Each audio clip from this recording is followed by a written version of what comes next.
Missed an episode of your favorite podcast? Choose from over a decade of content in our archives, not just the latest episode. All free at GCNlive.com. This is your call to action. Get prepared, America. Economy, survival, energy, disasters. This is USAPrepares.com. Informative radio, educational radio. Interact now by emailing instructor@USAPrepares.com or text at 434-390-7953. Class, please take your seats. Now, your instructor, Vincent Finelli. Everyone all set, cocked, locked? Here we go. Your dial set correctly to USA Prepares. Thank you for being in class with us today. We're delighted you're here. We broadcast 2 hours from high atop the Missouri Ozark Mountains. Brad is engineering the broadcast in Minnesota. If you'd like to call us, we'll pay for the call. 866-582-9933. 866-582-9933. I'm Vincent Finelli. Rich Scheben's with us. Welcome, Rich Scheben. Well, thank you, Mr. Finelli. How are you doing this morning? Happy New Year. Happy New Year. Do you have any New Year's resolutions? You know, my only resolution is pretty much what I've been saying for quite a few years. I'd love to see practice what you preach laws. I'd love to see some gazillionaire step up to the plate instead of buying land for themselves and putting in all these underground bunkers for themselves and hiding their money all over the place, going to New Zealand and Cook Islands and all these other places. Step up to the plate and create self-sufficiency, preparedness schools for the people, for the little people. I would love to see representation for the little people. I'd love to see public forums for the little people. I would love to see basically the whole list of ideas and solutions that I've been talking about for years, where even the Republican Party has ignored what we say because it is not as much left-right paradigm as people think. It is more aristocracy, the owners controlling the slaves. I know that was a mouthful for your question, but I'll hand it over to you, Vince. Yeah, no, I agree. I agree with all of that.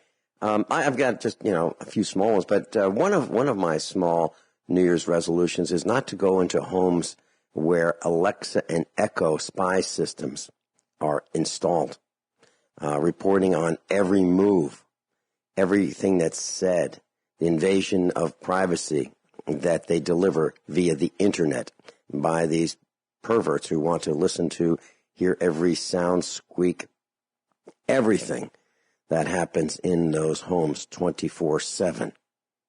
I want to remember not to go into those homes. And another small one is to not allow cell phones in my home. Seriously, to remember to do that all the time. Because people come into your homes and they have their cell phones, and they cannot seem to leave their cell phones in their cars. I don't understand. I don't understand why it is, but it's almost, if not completely universal. People come in and they've got their cell phones. It's like, follow me, track me, spy me, listen to me, watch what I'm doing, listen to what I say. They pay for it. They pay a monthly fee, and yet they still do it. They are absolutely, positively addicted to their cell phones. I happen to be at an event. I'll be talking about it on Friday with Deborah Brewster. She had a wonderful event. She called it a tinfoil hat party. It was kind of like a Christmas, New Year's type event where a whole bunch of preparedness-minded people got together, most of whom I knew, some of whom I did not know. And I asked the question, how many of you have cell phones? And one person raised his hand and said, I don't. And I said, well, it's two of us. Everyone else had a cell phone. So that's what happens. People bring cell phones into your home. So I've got to have a bigger sign on my doors that say, no cell phones. No cell phone. As a matter of fact, I think I ought to improve on that and have a sign at the gate to our farm, no cell phones. Just 2 quick New Year's resolutions. So what do you have on stage for us? Well, I have lots of articles. I have about 106 hours of information I can talk about, but unfortunately we will not finish that. I have one article here, and a little Economic 101 first. As you know, I really enjoy doing that.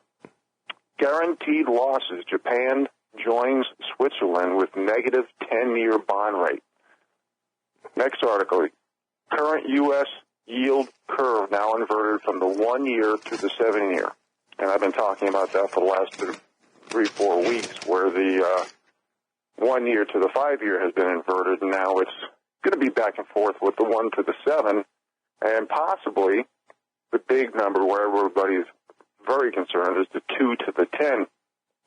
And the reason why I brought that up, because we've spent a lot of time, Vince, on yield curves, on the recession, on red flags that could cause a recession. Well, that's barometers for the recession. And you've heard me talk about QE for the people many times. And basically, instead of fighting, because the powers that be are doing everything to manufacture inflation. You know, you look at healthcare with a 800 to 900% increase in inflation, and all the little guy can do in an unsustainable headwind with a game that's so rigged is speculate and hedge, because that's all we have. We don't get the inside information. So when you look at things that are going up because of money printing, which is basically borrowing. We all say printing, but it's basically borrowing, where the little people have to foot the bill. The subsidies, the special interest groups, the lobbying, you know, there's certain things that are going through the roof regarding inflation, even though we are in a stagflationary, deflationary spiral. And that's because of what I just mentioned: food, water, healthcare, college costs, insurance, taxes, stocks. Well, we're entering a bear market, so that's not going to happen anymore. Housing is definitely entering a bear market because of all this artificial manipulation and corruption. But what I've been saying, when I talk about QE for the people, instead of creating or manufacturing inflation, and then everybody talking about how we need to have hyperinflation so that the super wealthy can get paid back, when we all know that just a few of the top wealthiest people really own the majority of the stocks. And I've given tons of statistics over the years for that. So what we really need to do is, because if we have hyperinflation, it's going to destroy everything. Every little guy is going to take it in the shorts. Stocks, bonds, housing, commercial, retail, real estate, emerging markets. There's no way we can handle higher interest rates. I know a lot of people are calling for it, but we can't handle it. QE for the people basically gives forgiveness, tries to live in a deflationary environment in lieu of a manufactured inflationary environment. And it's kind of like when I say don't fight deflation, which I don't think they can, but in the meantime, they're going to do everything in their power to eliminate the value of the dollar, which only hurts the little people. Every transition hurts the little people. So my analogy to that, and this is a little far-fetched, but work with me here. In Montana, okay, where we have pretty good winters, we have 4 seasons, and we don't fight the seasonality. We work with it. One example, with me living off-grid, is I keep my food on the basement floor, and we unplug our refrigerator, which is also in the basement, and we do that so the compressor doesn't have to turn on too often because it's cool down there. And we leave our food on the basement floor, so instead of fighting the seasons, we work with it. Now, if we allowed negative interest rates to occur naturally, which the inversion of the yield curve is a precursor to that. We can turn it into QE for the people, because Keynesian economics basically is when in doubt, let's inflate. It's central bank top-down, no accountability, elite control, corruption, and manipulation that creates an incognito cash system and enforces the status quo. So these people, they say they believe they can create increased and better economies by changing the supply of the money. You can't do that. These are all excuses. This is kind of like politically correct buzzwords and phrases that I talk about all the time. And they keep repeating it, and then pretty soon people start saying, well, deficits don't matter. Well, they certainly do. And when the government spends a lot, because the private sector is broke, it's pretty obvious, which I've said for many years, GDP is not equivalent to happiness. So this elite interventionism to print, inflate, buy now, pay later, we can actually use this momentum and allow, instead of allowing Keynesian teachings to shift asset and liability columns, we can increase goods and services and prosperity for the little people and take advantage of negative interest rates in the context. I know a lot of people are cringing right now. Well, a lot of people who are cringing are the people who are bought and paid for in mid-level to deliver certain messages to keep the status quo of the aristocracy controlling the serfs. You got to remember, the people, the little people, bailed out Wall Street. That's what QE is. It's liquidity for Wall Street and the banks. You get rid of, all these laws, and what was that bank law? When they dismantled that, what was that law, Vince? I'm trying to think. Glass-Steagall. The Glass-Steagall. Pardon me, I had a brain fart there. Basically, when you get rid of the most important parts of the Glass-Steagall law, you make banks get to play with your money, invest your money, become a casino with your money with no accountability. And then they will use words like austerity, which the little people have to pay for the big people's mistakes, where people always say, oh, the central banks don't know what they're doing. They do know what they're doing. Their job is to keep the status quo, to save the banks, to save the stock market, to create this and enforce this cash system. And I think the people are waking up, Vince. OffGridMontana.com. Rich Sheben's with us. Rich, the funeral industry has conned us into believing we need expensive funerals and caskets to bury our loved ones. And I'm pretty darn sure that many of those in class today have experienced the loss of a family member and the funeral and a burial or cremation. Well, I don't subscribe to the thought of an expensive funeral. If someone wanted to see one of my family after he or she died, well, it's too late. They should have thought of that before the person died. Now, I understand that people die unexpectedly, but if a person wanted to see one of my family before he or she died, it's literally too late. So, in that line of thinking, I do not subscribe to a funeral. I subscribe more to the way people were buried in the 1800s and before that.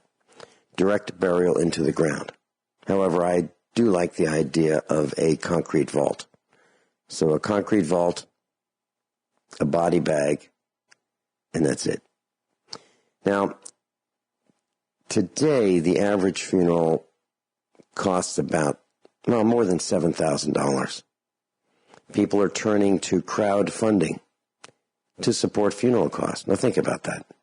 So a family member dies, and a person says, well, I can't afford it. So they ask other people to donate to the funeral and the expense. I don't think that's reasonable. I don't think that's appropriate. These are all my opinions. Well, so there are currently 3 ways that I know of. There might be a 4th, but you can have the standard funeral home, and the chairs, and you all sit around and you mourn the person who passed away. Then there's a service with cremation.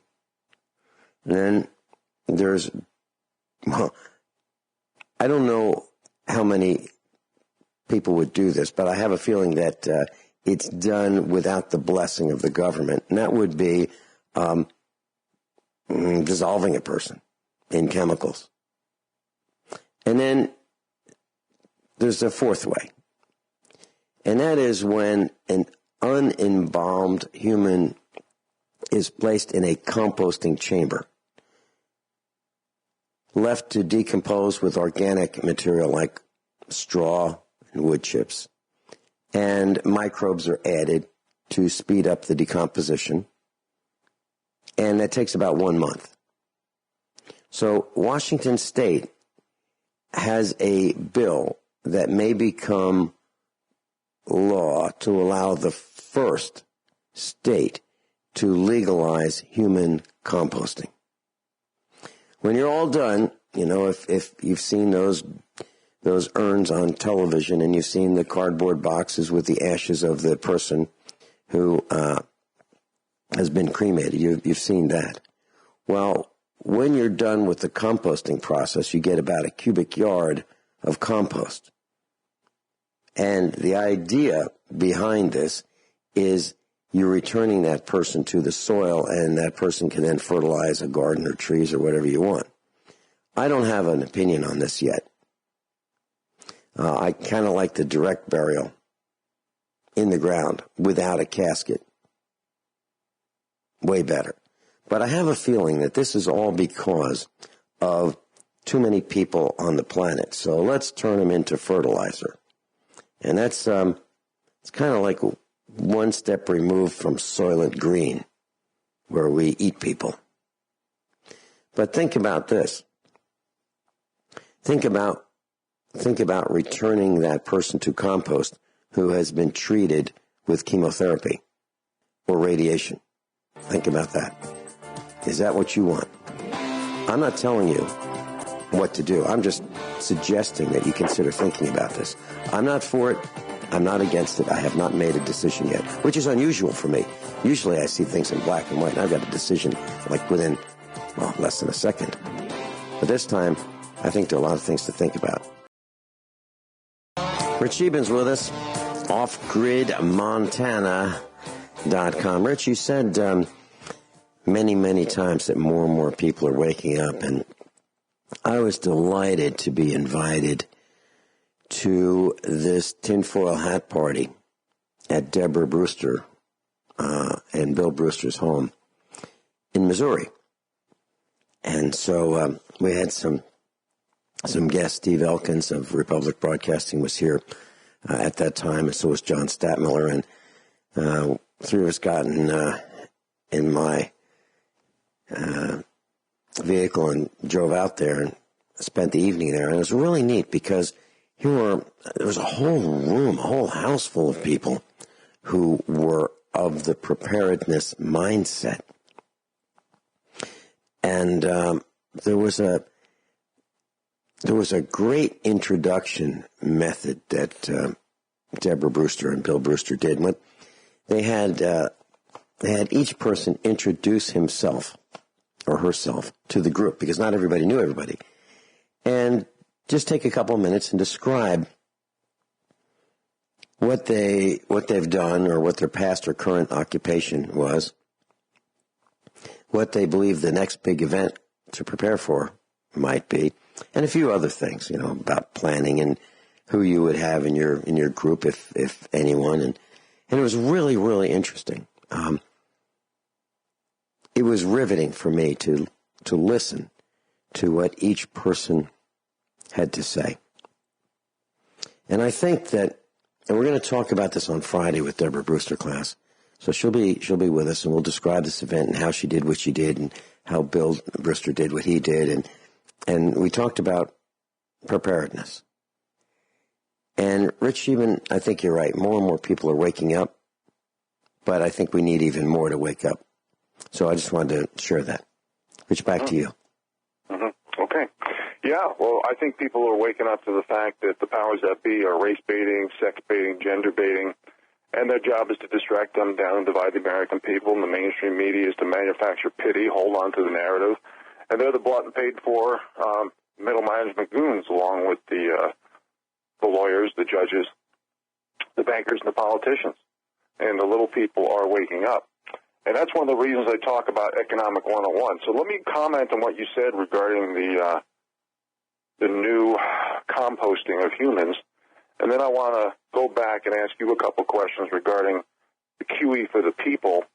And then I'd like to go over some articles, Vince, if it's okay with you, just to show you that how the powers that be are trying to dumb down the American people into this full speed ahead stupid mode. Now, regarding what you said about the composting of humans, could this be, there's always, never let a crisis go to waste, as the globalists always say, and I know the Democrat Party said it, but I think everybody in this audience knows that the Democrat Party has been taken over by the globalist party, by big money. And that's why all the people, movie stars, athletes, actors, singers, celebrities, look who the propaganda artists are for the left. It's all millionaires and billionaires, and not the little people. So that being said, regarding your comment about composting, is it to desensitize the population? You mentioned Soylent Green. The big corporations are hoarding the seed industry right now, the Monsantos of the world. So they're also doing a great divide and conquer as one of the MO, if you will, of the elites. And they don't do it just by race, gender, sex, religion, ideology, but they're also doing it by generation and trying to get the young against the old and vice versa. So as we discontinue teaching skill sets like gardening to the people, are we going to have a Soylent Green down the road? I think it's definitely a disconcerting, morbid topic. There's no doubt about it. But I think people need to be aware that until we not only wake up, but the silent majority has to speak up. And we have to read and research first. Okay? That we are not going, if we're allowing big government, big corporations to do it, that's what we've been doing for the last 20, 30 years, moving into a fascist system where the big corporate oligarchies and big government, they work with each other. They're in bed together. They're connected at the hip in order to keep the status quo. So the small and medium-sized businesses can't compete. They don't have the lobbying power. They're being demonetized. And it basically is forming a funnel to eliminate the ability for the little people to control their own destiny. Now, when I talked about QE for the people a moment ago, and I talked about how we should use this momentum and not fight it and work with a deflationary system instead of destroying so many little people along the way with artificial manipulation of the economy. Now, Vince, we've talked about this at least. I know we've done it on the air. I know we've done it off the air. The system is rigged. It's a bought and paid for system.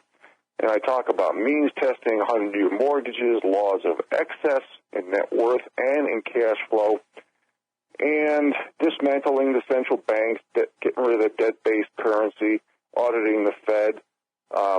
This is why when the elite uses the term class envy, it's false and phony, because I've mentioned how many thousands of times where quantitative easing, 95% of the money goes to the top 1 to 7%. The great majority of that money goes to the top 1 to 2%. It's the same thing with stock buybacks. Well, if all these corporations would have put the money into reducing their debt instead of feathering the nest of the CEOs and CFOs and upper management, we wouldn't have all these zombie companies and all this debt leverage, which we've talked about till we're blue in the face. So the whole system is rigged to take money from the little people, not just money, but employment, savings, increased debt, take away goods and services. When you take away goods and services, what happens? You artificially manipulate and increase inflation. When you print money, what happens? You artificially and because printing, everybody uses the term printing. I use it, everybody uses it. What it really is borrowing. Who pays for it? The little guy. Through cost shifting. Everything, every policy, every law, and this is why I talk about standing for principle, the same rules, laws, and accountability for everybody. It doesn't matter what subsets you put under rules, laws, and accountability. Under rules, you can put ethics, morals, and values. Under laws, you can put subsets like policies. Under accountability, which is the biggest joke, I'm doing everything in my power not to laugh when I say this. It all depends on what group you're in. Are you the aristocracy or are you the serf? Or for the bottom 93%, their job is to create infighting and chaos. So when a crime occurs or someone gets a job, what does everybody think about? What skin pigmentation shade do they come from? What gender are they from? What's their sexual orientation or their religion, et cetera, et cetera? It's all about swaying public opinion, holding on to the narrative, and this is why the little people needs to speak up. So, Vince, I'm going to ask you a question. I'm going to put you on the spot here, buddy. I've been on your show for years now, mostly as a guest sometimes, or faculty, as you would call us. Sometimes I guest host. I say a lot of things. I try to use financial, economic, social, and political rationale. I try to show how political correctness has damaged our country to the point where we may never recover the American exceptionalism and the self-sufficiency and the foresight that we once had with our pioneers and homesteaders. But I've said a lot of things. I want to ask you this question. Out of all the things that I've said, what percentage in your mind, just shooting from the hip, I know you don't have to go out with a calculator here, what percentage of things that I've said over the years that you agree with?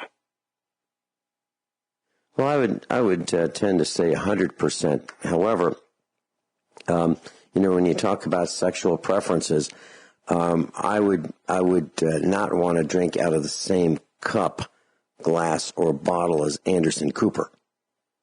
Mm-hmm. and I know what you're saying, and I don't. When you look at, and you can say the same thing with our immigrants, where 1 out of 3 are coming in with deadly diseases like AIDS and hepatitis and tuberculosis and diseases that basically have our antibiotics no longer work for. So you can say that in a lot of instances. The reason why I say that, I put it in the context of when people are in a certain group and they file the victim group status card.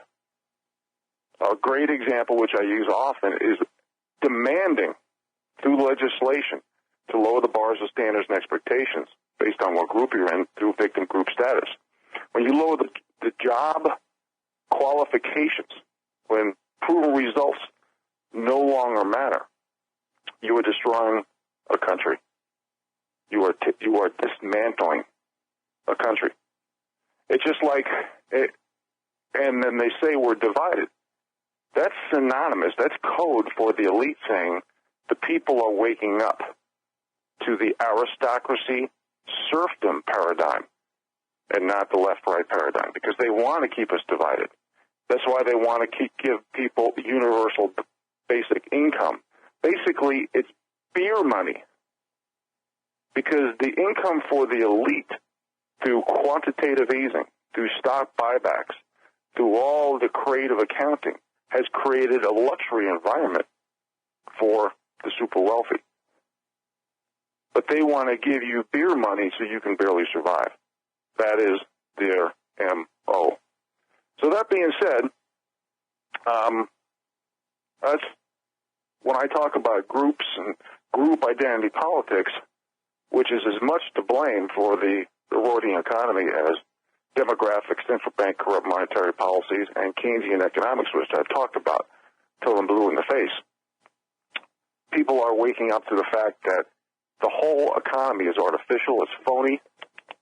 The whole system is based on group identity politics, on propaganda, on Hegelian dialectics, professional wordsmithing, and when you can't advance yourself through hard work and proven results and qualifications, our country dies, and that's where we're heading. But Scheben, you're mentioning lowering the bars and standards. Well, you know, I don't watch television, but I can read about things that have happened on television. So during the New Year's Eve event, many years ago, Kathy Griffin bends down to kiss Anderson Cooper's private parts live on television.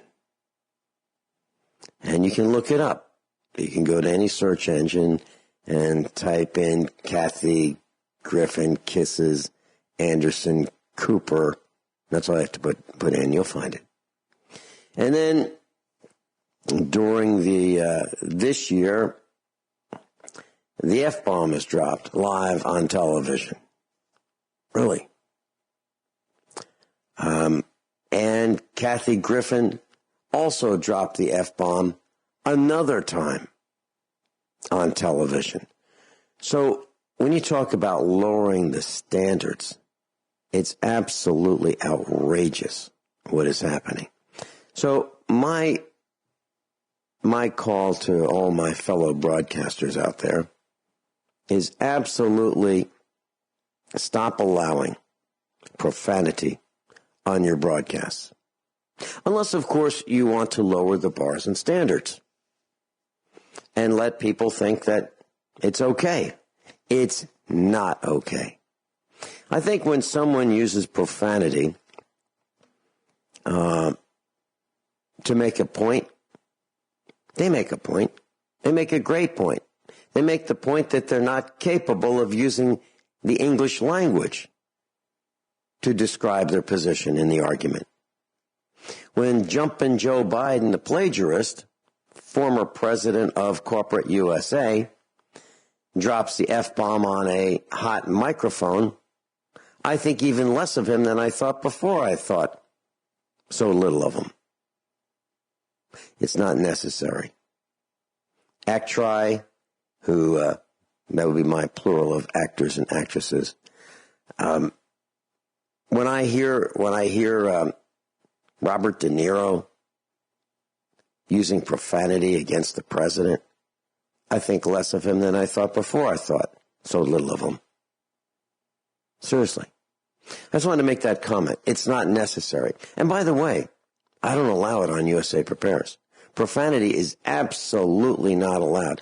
And let me tell you this. For those of you who are thinking about expanding your broadcast, and if you allow profanity on your broadcast, well, if you ever decide to go on FM, AM, satellite, where your broadcast is picked up over the air,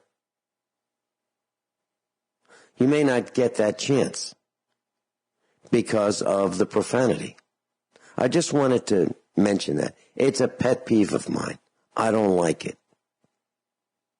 And if people use profanity in my house, it only happens once. But Scheben? Pardon me, you caught me while I was drinking water. Okay, well, let me just add one more comment. One more comment. Oh, sure. One more comment before you respond. If someone's sitting in my kitchen and they use profanity in front of my family, it really makes me angry. It really does.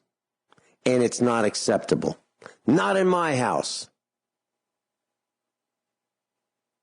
Back to you. Okay. Well, it's part of, again, desensitize the population. It's a distraction. When the globalists, a.k.a. the Democrats, can't compete in the arena of ideas and solutions, they have to control the masses somehow. They have to change the topic. They have to distract people to look over here. They have to use satire and banter in order to get away from the topic because they don't want to help the masses. They want to control them. It's an addiction to power, money, and control. Look at the articles that are coming out. Look at the units of measure in despair. In just 10 months, the sixth largest company in America shipped more than 10 million pills per day of prescription opioids to one pharmacy in West Virginia town with only 400 residents. They have to do everything in their power to distract from these facts. Vince? Yeah. And when we come back, I've got a comment. It has to do with keeping up with the Joneses and my thought about keeping up with the Joneses. Everyone all set? Hour number 2 of USA Prepares. Rich Sheben's with us, and I mentioned keeping up with the Joneses. Spending money you don't have to keep up with people you don't like. It's like keeping up with the Kardashians. They're in the running for America's most dysfunctional family. In my opinion, the Kardashian girls look like they've been kissing a sink plunger. Have you looked at their lips? They look like they've been kissing a sink plunger. Why would anyone want to look like that and pay for it? Well, here's another example of trying to keep up with the Joneses. So many people buy front-loading washing machines. Why? Well, because their neighbors have them, the Joneses. They're susceptible to smell musty from mildew and mold. It's a common problem if you own a front-load washing machine. Mold is growing in there. Why? Because you close the door. Why do you close the door? So you don't trip over it. Okay? So let's talk about what these things cost. A front-load washing machine costs between $600 and $1,200. $600 to $1,200. That's more than twice the price of a top-loading washing machine that works perfectly well. So why do people buy these front loaders? It's beyond stupid to me. They don't last as long. They don't work as well. They cost more for the detergent, the high-efficiency detergent. You typically have to wash your clothes twice. You have to fight with them to get them to work. So you spend more than twice the amount for a lousy product that doesn't last as long, that costs more to feed, to keep up with the Joneses. Because, heck, you can get one that looks like it's been spray painted like a fine automobile. You can get these in colors to impress your neighbors. So if they get a white one, you can get a cherry red one. Isn't that ridiculous? Think about that. And by the way, how does cherry red match anything in anybody's house? Think about that. So what you've been conned into doing is spending money you don't have on things you don't need to keep up with people you don't like. Rich Sheba? Well, sure. Keeping up with the Joneses is, I mean, you can give thousands, millions of examples. You know, people are in despair. They're desperate. They're looking for some type of luxury to hold on to, even if they have to go into debt to buy it. You know, when all these people need to really see the propaganda that comes from the mainstream media and the elite. You got to remember, every word, every phrase is sanctioned from the few elite to get transferred to the public. It could be Marxist strategy, Alinsky, Frankfurt School, Cloward and Piven, Communist Manifesto. You know, it has a lot to do with being drunk on the Kool-Aid of political correctness. It's an Orwellian reinterpretation of words that benefits the elite and makes the people be forced consumers to forced obsolescence, which we've used that term many times. It's like the word intent. When James Comey used the word intent regarding Hillary Clinton, I think it was changed from a word similar to, criminal something, okay? Basically what they're doing is they're changing words, they're changing phrases to make people think a certain way. So whether you have to keep up with the Joneses, whether you have to get more debt, basically it's all signs of desperation where the elite is disallowing, it's a coup against the average people to govern themselves. They're disallowing us to think in a logical manner. And, it's like it's like an article I read a few days ago coming out of regarding Sweden and official authorities. They were fining citizens and threatening 4 years in prison for the beheading of these two beautiful women in their 20s. They were raped, and they were in Morocco, and they were beheaded. And apparently the video was going around, which I think everybody saw at least a part of it, if you can stomach it. But why the official authorities were threatening fines and 4 years in prison for, quote-unquote, the terminology being knife damage, this is an example of how they're using politically correct words and phrases and changing things around in an Orwellian way to make people not just desensitized to it, but to make it look like it's not as bad. But the people in the Western world are waking up to this. And the powers that be don't want you to wake up. That's why they don't want you to see this particular video. That's why they're saying you're going to have 4 years in prison if you pass it on. Because they don't want to show girls screaming. They don't want to show people being sacrificed. They want to dismiss, distract, dumb down, divide with professional wordsmithing. And that's why they're getting rid of the comment section in truth-based citizen journalism, because they don't want people to wake up. And they want to use these professional wordsmithing techniques in order to not just desensitize on one spectrum, but also change the context of the words, the definitions, and the consequences from the other way. It's similar to Yahoo, AOL, and Gmail getting caught red-handed influence in the 2018 election. There was a test in Florida, one test that showed 100% of Republican Rick Scott's emails being sent to people's spam in Yahoo, while 100% of the Democrat/globalist Bill Nelson went to the Yahoo inbox. See, we have a bought and paid for class, and that's the middle management of the so-called globalist elite. And people have to realize that everything is fake, everything's propaganda, everything's made to disillusion and change the outcome. In other words, controlling the narrative, memes, themes, talking points, and manufacturing perception, along with manufacturing of pity, guilt, and ideology. As people wake up to this, and we are, and as people wake up to the fact that the powers that be are dividing us by groups, and especially by lowering the bars of standards and expectations for getting a job based on what group you're in, where they are destroying the culture, the traditions, the heritage, the value of work, of living, of communicating. And this is why there's so much, as I put, measures of despair regarding drug use and obesity and diabetes and suicides and all these things, because people feel they can't control their own destiny. And that's why I talk about, like, QE for the people, Vince. I mean, what's wrong with having laws of excess? If President Trump had a law, and I know he's a multi-billionaire, but let's say he decided to work for the little people, the bottom 93%, and all these politically correct buzzwords like humanity actually meant something. And he said, okay, you're not going to be allowed to have over a $10 million net worth and X amount of cash flow. Do you know what that would do to the economy?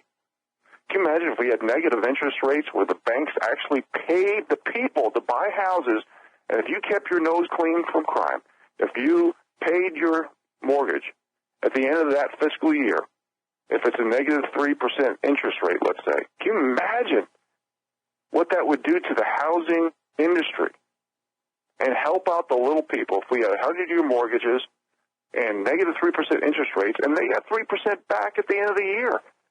I know it's outside the box. I know it's not necessarily free market and supply and demand, but we haven't had that for years. We haven't had capitalism for years. It's all corruption. It's manipulation. It's nepotism. It's all meant to keep the status quo. And the powers that be do not want to help the people. They want to have certain people bought and paid for in the middle management goon section, where 8 people have a higher net worth than half of the globe.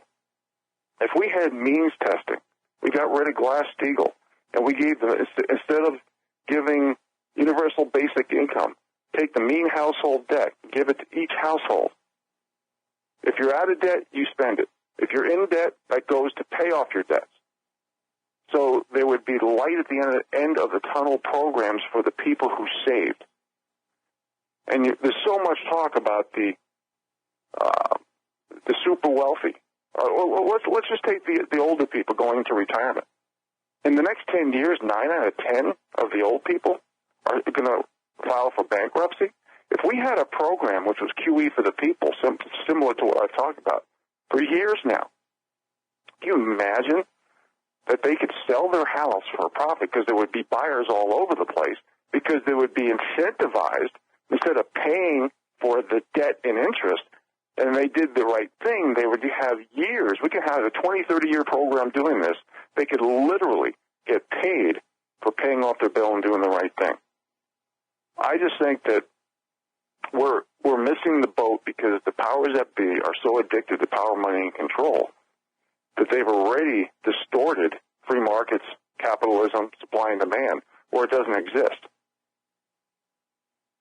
Now, Vince, if I asked you, could you live, let's say there was laws of excess, and President Trump made a law and said, okay, and this isn't socialism, folks. This isn't communism. Communism and socialism, you know, when they say Nazi, you got to remember this is all top-down control with no accountability from the governing body. So when they call people on the right Nazis, think of a mirror. They're doing the exact, you're being duped, you're being used, you're being played. Because all these things were done before Trump got into office, controlling the media, disallowing citizen journalists, controlling the police, like letting Antifa go for broke when they're on the streets, no due process, government schools out of control, anti-homeschool curriculum, private property invasion by the police, strip searches like the TSA, lawyers and judges in the courts selling out the people for so-called justice. This is all authoritarian communism, socialism, tyranny, dictatorship, totalitarian fascism. It's all top-down control with no accountability from the governing body. The left are the Nazis. Everything that they say, think the opposite. That's the propaganda. Class, government corporations have public communications officers whose job is to twist the truth, bend the truth, lie through omission, by shifting the truth. And here's a story that I'd like to share with you. It's on dailymail.co.uk. Headline, bullied, branded a coward, and forced to move. White cop who was fired for refusing to shoot dead a black suicidal suspect with an unloaded gun, tells how he was cast out by the force. Rookie cop Stephen Mader was fired from the Weirton Police Department in West Virginia after responding to a case of Ronald J. Williams Jr. in May 2016. Former Marine has spoken for the first time and revealed he knew Williams was trying to commit suicide by cop, so he opted to try to talk him down. However, his fellow cop, Ryan Kuzma, arrived on the scene and opened fire, killing the young father. Mader, the one who refused to shoot, was sacked by the police chief, and his fellow officers turned against him, ending his dream career in the town where he grew up. Ultimately, he won a $175,000 payout, moved away from the town, and joined the National Guard. The family of the executed man who was trying to be killed by the cops thanked him for trying to save his life. So there you have a guy who arrived on the scene, refused to execute a man who he thought was suicidal, was fired, sacked, lost his job, belittled by his peers. So when you hear of cops being trigger happy, there you go. There you go. It was not necessary, but yet it happened. And it happens over and over and over again. And the Ministry of Propaganda has at its head a spokesperson, a public communications officer, whose job it is to lie, misrepresent, bend the truth, omit facts, twist and bend words so that you believe that the government corporation is on your side. I just wanted to share that article. Rich Scheben, any comments, thoughts? Well, there's lots of examples. Of course, sometimes an article doesn't tell the whole story, but it's very obvious that that young police officer was trying to do the right thing. And, I can give you articles from police all day long, kind of like the California police officer that was recently killed by an illegal immigrant, and his boss, the sheriff, from California Sanctuary City Policies, basically was saying how, I think it was a Fox News interview, the officer in charge of investigating Singh's murder, I think that's how you pronounce it, who was the officer who was murdered in Stanislaus County, California. Adam Christensen drove home the connection between Singh's murder and the issue of the forefront of the congressional budget battle. And these are quotes because I want the nation to know, I want your viewers to know that Officer Singh really should be the focus of this investigation and his sacrifice. But I also want everybody to know that immigration is good for America if done legally. And obviously he was killed by an illegal immigrant, and he was a legal immigrant himself. So he was a true American and a hero. And his brother was on television thanking the police for finding his murderer. And basically he said illegal immigration doesn't serve our communities, especially criminals who victimize and exploit our communities, Christensen told Fox. So whether you hate the president or love the president, border security goes hand in hand with national security and public safety and the safety of our communities. So, there's a lot of articles out there that shows that we need to start making things better and right for the little people because they don't have any restitution under the law, unfortunately. Offgridmontana.com, offgridmontana.com. If you'd like to go to Rich Scheben's website and learn more about him. Rich, I was at a meeting, get together, and I heard about from a former big rig truck driver about how tractor trailers, the trailer part, they're being used to warehouse excess inventory that has not sold during the last several months. So trucking companies are using their trailers, and they're parking these tractor trailers, just not the truck part, just the trailer part, behind stores to warehouse the inventory because they have so much inventory that's not been sold. You can call this a surge in imports. And they just can't move it. So they're storing it all over the country behind big stores. Have you heard of that?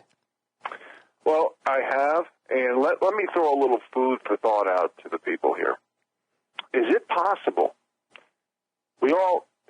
There's a reason why I talk about finance and economic 101 and the corruption behind the scenes and everything that's happening. It's so people would read up and research up to see that we're heading towards a catastrophe. Now, is this excess inventory regarding the byproduct of the increased tariff avoidances? Let's say you're a business and you say, well, tariffs are coming, let's create more inventory. Could President Trump be playing chess here with foresight, saying that we're heading towards bad times? We are going to increase inventories around the country for the coming transition. Just food for thought. I don't have a crystal ball, but could that be possible? Vince? Oh, absolutely. It is possible. And I don't know. I don't know the answer. I think it could be a combination of things. It could be a combination of that plus the average American's broke. Absolutely broke. No question about it. I'm hearing more and more about people who are moving in with their parents. Parents moving in with their children, children moving in with their parents. People unable to afford, the way they lived before. Let's say the young couple not being able to afford their homes or their apartments and moving back with mom and dad. I'm hearing more about that. I'm hearing that Christmas, I've talked to so many people who used to buy so many Christmas presents that they're not buying them, but they didn't buy them this year as they did in the past. They've told me they have scaled way back.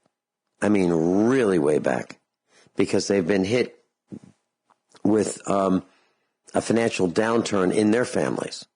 The income is not there. The jobs aren't there. The expenses are increasing. As you said, wages are stagnant and prices are higher. No question about it.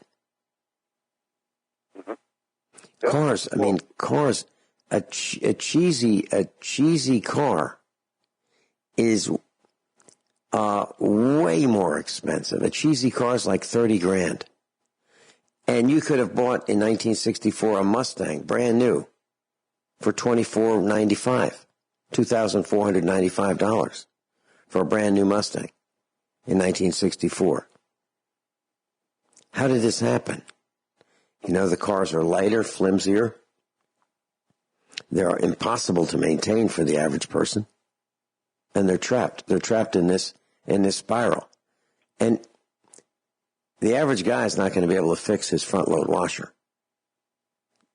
Neither is the average gal. It's too complicated. They're computer controlled. So we've become entrapped in a disposable society because we have not been paying attention to what the manufacturers have been doing to us. We've allowed them to add more and more and more gadgets and features and complexity into the products rather than demanding simple products. We have to have cars with 2-zone heating and 2-zone cooling, so the person in the passenger seat can be 3 or 4 degrees at a different temperature. Where'd that come from? How did that happen? Why is that necessary? Why is it necessary to have individually heated seats? Why is it necessary to have heated mirrors? Why is it necessary to have meters that articulate when you put the vehicle in reverse so they tilt down? Because we're not smart enough to pay attention to what's behind us? Really?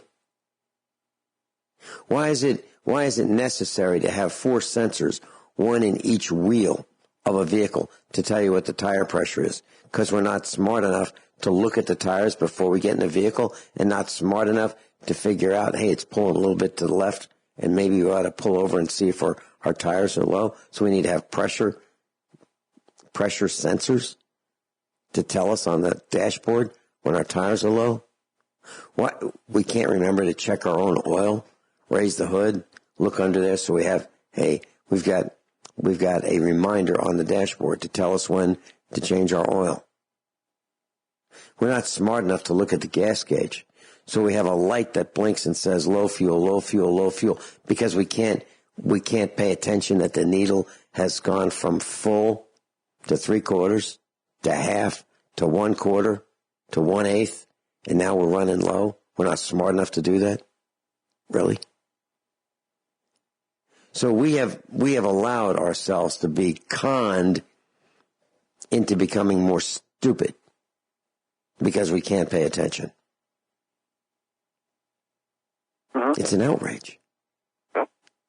The schools are making us dumber.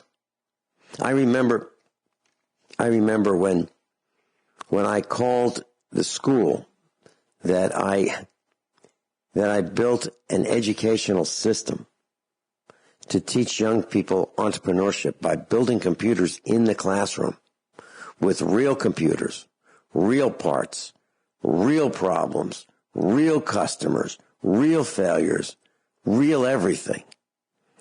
And I called after I left several years later, and I asked him how it's going, because I couldn't find it on the internet.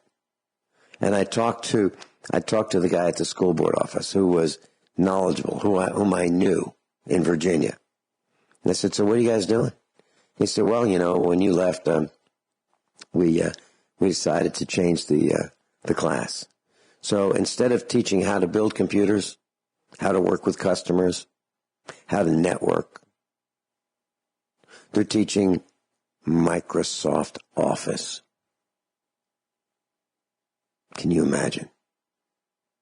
Can you imagine that? They've hit that low level. And I asked that man if he'd come on the air with me and talk about what happened to education. He doesn't want to do it. He doesn't want to do it. He does not want to talk about what happened to education. And the only thing I can think of, and he may be listening, the only thing I can think of is that he's thinking he was part of the problem. He'd allowed this to happen. He allowed the county school system to go from first place to average in a few short years because they couldn't handle continuing what I built. It's amazing. All by plan, Vince. All by plan. Yeah. There's a lot of things that the American people are putting up with. Why are we putting up with Mueller running a gigantic cover-your-ass propaganda campaign? Why are we allowing the rule of law to go to the highest bidder? Why are we allowing the Googles, Facebooks, Twitters, and big techs to make the people the product and the advertisers the customer so we can self-incriminate ourselves? That's why we put up with no customer service anymore or accountability. Why are we putting up with getting rid of the gatekeepers on the Internet? We should get rid of them all, because freedoms, liberty, justice, the middle class is directly proportional to this. Why are we putting up with censorship, surveillance, facial recognition, the elimination of meritocracy, and the solidification of caste systems, status quo, tweaking algorithms, manipulating votes online, the mainstream media, electronic voting machines, unit of measures and calculations, changing economic numbers, corporations cooking the books? Why are we putting up with Congress representing only the lobbyists, tax, and special interests, and not the people? And they care more about who their funders are. Why are we putting up with quantitative easing going to the banks and Wall Street for their liquidity and not to help the little people? Why are we putting up with Obama giving at least $150 billion in cash to Iran when the globalists, Democrats, won't even allocate $5 billion for the wall to protect the little people? We can go on and on and on, but what we need, folks, is heroes. We need whistleblowers, especially from big tech. We need whistleblowers from law enforcement, especially the DOJ, the CIA, and the FBI. The little people need your help. You need to step up, and you need to declassify what needs to be declassified, which we talked about on this program and many more. The American people need you. The American nationalists need you. Vince? Well, I was thinking about what you were saying about Obama. You used a sentence, and you said Obama in that sentence, and you mentioned the wall in that sentence. Well, okay. When Obama, real name Barry Soetoro, CEO of Corporate USA, when his ilk was at the White House, the Obama regime, they had a wall around the White House. Not only did they have a wall around the White House, if you jumped that wall, you would be thrown down on the ground, maybe if you were fortunate, not executed on the spot. They had snipers on the roof, right? They have guys walking around there with submachine guns. I'm talking about inside the fence at the White House. And now that Barry Soetoro has a house in Washington, D.C., what did he do? He built a wall around his house. His neighbors think it's pretty tasteful. He's got a wall around his house. But we can't have a wall. Rich Eden's with us, offgridmontana.com. Rich, have you been reading the stories about the problems that we're having with the national parks, garbage, human feces, illegal off-roading? I mean, it's been called a free-for-all by those who know that people are going to the parks. They can't seem to remember to take their trash with them. You know, because of the partial government corporation shutdown, there's very little supervision at these parks. And people are they're just exhibiting bad behavior in so many ways. You know, if they have paper plates, just, leave them there. What's wrong with taking them with them till they can find a suitable trash receptacle someplace on their way home? What's wrong with that? Nope, can't do it. Can't do it. So I'm actually, this is going to sound horrible, but I'm actually glad we're seeing this. I'm not glad that this is happening for many reasons, but for one reason I'm glad it is happening, and that is we get to see how bad human behavior can be. So we have to pay and pay and pay for those who just can't clean up after themselves, those who throw trash out the windows of their vehicles. And it happens here, on our dirt road here in Missouri in front of our farmhouse. People just throw their trash out. They think it's my job to pick up their trash, their pizza boxes, their hamburger wrappers, their aluminum cans, their beer bottles. They think it's my job to do that. It's not my job. And when everything comes apart, I think it'll get ugly when we can dispense justice as we see fit when everything comes apart in society. I think it's going to be terrible for those who are subhuman, to use Joey from Michigan's phrase, subhuman. I don't like it. I don't like to see it. I don't understand why people have to throw trash out the window. I don't get it. It's not that hard to bring it home. If it's unacceptable for a person to leave a McDonald's hamburger wrapper and bag and foil packet of used ketchup in their vehicle, it's unacceptable to throw it on the road. Maybe we should stop going to fast food joints because of the tremendous amount of waste that comes from them. Think about that. You go buy a hamburger, you get a bag, you get a hamburger wrapper, you get a tube of ketchup, and you get a napkin or two. And then you throw that all away. 5 minutes after you get it. Is that extravagant? Is that wasteful? I think it is. Rich, any further comments? Well, yeah. How many times have you heard me say when you lower the bars of standards and expectations for getting a job based on what group you're in, it's going to metastasize like a cancer in every aspect of society? You talked about behaviors. I have an article here, and unfortunately I didn't get to all my articles. I guess I'll have to do it next time. But trans meltdown after this man, this woman, I don't even know, he was called Sir, and he started kicking things in the store and getting all violent and calling people outside because he wanted to be called man, and he's apparently over 6 feet tall with huge shoulders and talks like a man and everything else. The same thing happened with a vapor store meltdown, where a customer was wearing a Trump shirt, and he literally started screaming, and I believe he got fired. But this is what's happening. When you lower the bars of standards and expectations, you take the value out of work, and that's what's happening in America. Okay, well, if Finney had a store and one of his employees used profanity in the presence of a customer, not even directed at a customer, just using it on the side in the presence of a customer, that employee would be fired in front of the customer. Yeah, absolutely. But then again, he'd sign a contract that he wouldn't do that. Rich Even, Off Grid Montana.